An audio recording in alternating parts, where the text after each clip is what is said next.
U ovom momentu nemamo, znači to ponovo ponoviti zbog javnosti, nikakvih dugova prema našem osnovnom snabdevaču, to je prema Gazpromu,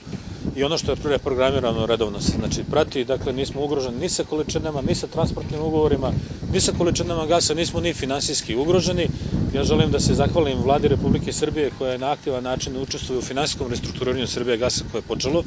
Uskoro ćemo dovesti i organizaciono restrukturiranje u smislu podele na ona dodatna preduzeća koje znate, znači to je Transport Gas Srbija i Distribucija Gas Srbija i Srbijagas, da kažem, kao osnovna, kao matična kompanija. Prema tome što Srbijagasa tiče, mi smo ovo sve spremno dočekali, nekakvih problema u narednom periodu neće biti. Danas smo govorili o razvojnim projektima,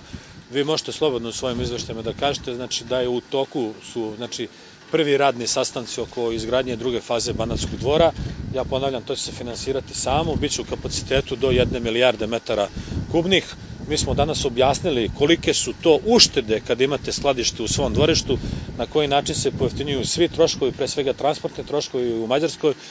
kako se vrlo lako peglaju pikovi potrošnje na domaćem, dakle, tržištu, i zašto mi treba da imamo, dakle, pre svega drugu fazu Banatskog dvora u budućnosti i još i srpski ITB, kao da kažem neko, i rezervno skladište, ali i komercijalno skladište.